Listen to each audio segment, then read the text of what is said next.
চিংড়ি মাছের এই রেসিপিটি এভাবে তৈরি করে সবার কাছ থেকে যে এতটা বাহবা পাবো ভাবতেও পারিনি। আসসালামু আলাইকুম, কেমন আছেন সবাই? আজকে আপনাদের সাথে শেয়ার করব চিংড়ি মাছ দিয়ে অসম্ভব মজার একটা রেসিপি, যেটা শুক্রবারে তৈরি করেছিলাম আর সবাই খেয়ে আমাকে তো প্রশংসার জোয়ারে ভাসিয়ে দিচ্ছিল। চিংড়ি মাছ রান্না করার জন্য চুলায় একটা প্যানে দেখতেই পাচ্ছেন বেশ খানিকটা পরিমাণ তেল দিয়ে দিলাম। এখন এই তেলের মধ্যে দিয়ে দিলাম আধা কেজি পরিমাণ বড় বড় চিংড়ি মাছ, সাথে দিয়েছি বড় বড় 3টা টমেটো একটু মাঝখান থেকে কেটে, তার সাথে দিয়েছি 4টা পেঁয়াজ, সেই সাথে দিয়ে দিলাম 4-5টা কাঁচামরিচ, দিয়ে দেবো স্বাদ মতো লবণ আর দিয়ে দেবো আধা চা চামচ পরিমাণ হলুদ গুঁড়া। এবার এই সব কিছু বেশ ভালোভাবে ভেজে নেব। নেড়েচেড়ে সুন্দর করে ভেজে নিতে হবে যেন টমেটো আর পেঁয়াজ যেন বেশ ভালোভাবে সিদ্ধ হয়ে যায়, আর চিংড়ি মাছটাও যেন ভালোভাবে ভাজা হয়। প্রায় 4-5 মিনিট সময় নিয়ে সব কিছু খুব ভালোভাবে ভেজে নিয়েছি। আর দেখতেই পাচ্ছেন টমেটোর কিন্তু স্কিন উঠে আসছে আর পেঁয়াজও বেশ ভালোভাবে সিদ্ধ হয়ে গেছে। এবার পেঁয়াজ, টমেটো আর কাঁচামরিচ তেল ঝরিয়ে তুলে নেব আর চিংড়ি মাছটাও অন্য একটা পাত্রে তুলে নেব। আজকের রেসিপি ভালো লাগলে প্লিজ একটু শেয়ার করে দিবেন আর একটা লাইক দিয়ে পেজ ফলো করে পাশে থাকবেন। আজকের ভিডিও কে কোথা থেকে দেখছেন চাইলে কিন্তু আমাকে কমেন্ট করে জানাতে পারেন।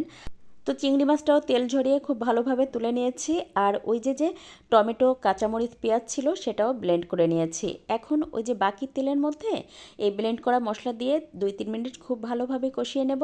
সাথে দিয়ে দেব আদা রসুন বাটা 1 টেবিল চামচ পরিমাণ। এবার 4-5 মিনিট মশলাটা বেশ ভালোভাবে কষিয়ে নেওয়ার পরে দিয়ে দেব আধা চা চামচ পরিমাণ ধনে গুঁড়া, 1 চা চামচ পরিমাণ জিরা গুঁড়া, 1 চা চামচ পরিমাণ শুকনো মরিচের গুঁড়া আর দিয়ে দেব স্বাদ মতো লবণ। তারপর সব কিছু বেশ ভালোভাবে কষিয়ে নেব।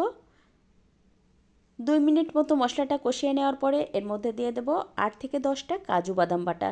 আর কাজু বাদাম বাটাটা অবশ্যই দেওয়ার চেষ্টা করবেন, এতে করে এই রেসিপির টেস্টটা বেড়ে যায় বহুগুণে। তারপরে ব্লেন্ডার জার ধুয়ে আমি একটুখানি পানি দিয়ে মশলাটা আরও 5-6 মিনিট কষিয়ে নিয়েছি। যেহেতু বাদাম বাটা দিয়েছি তাই কিন্তু মশলাটা সময় নিয়ে কষিয়ে নিতে হবে। তো দেখতেই পাচ্ছেন এখন মশলাটা খুব ভালোভাবে কষিয়ে নেওয়ার পরে এর মধ্যে ভেজে রাখা চিংড়ি মাছ দিয়ে 2 মিনিট মতো কষিয়ে নেব। এই পর্যায়ে দিয়ে দেব ওই যে ব্লেন্ডার জার ধুয়ে আরও 1 কাপ পরিমাণ পানি। আপনি কতটুকু পরিমাণ চিংড়ি মাছ রান্না করবেন তার উপর নির্ভর করে পানিটা দিয়ে দিবেন। তাছাড়া চিংড়ি মাছ রান্না করতে কিন্তু খুব একটা সময় লাগে না। এই পর্যায়ে দিয়ে দেব 4-5টা কাঁচামরিচ, তারপর ঢাকনা দিয়ে ঢেকে 5-6 মিনিট রান্না করে নিব।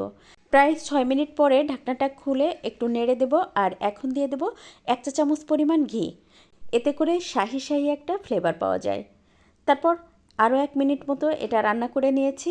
এখন নামানোর আগে বেশ খানিকটা পরিমাণ ধনেপাতা কুচি দিয়ে একটুখানি নেড়ে মিশিয়ে দেব। তারপর ঢাকনা দিয়ে ঢেকে অপেক্ষা করব 2 মিনিট। 2 মিনিট পরে আপনাদের সাথে পরিবেশন করে শেয়ার করছি। তো দেখতেই পাচ্ছেন চিংড়ি মাছের এই রেসিপিটি কতটা লোভনীয় দেখাচ্ছে, আর এভাবে যদি আপনি রান্না করেন তাহলে আপনাকেও সবাই প্রশংসা করতে বাধ্য হবে।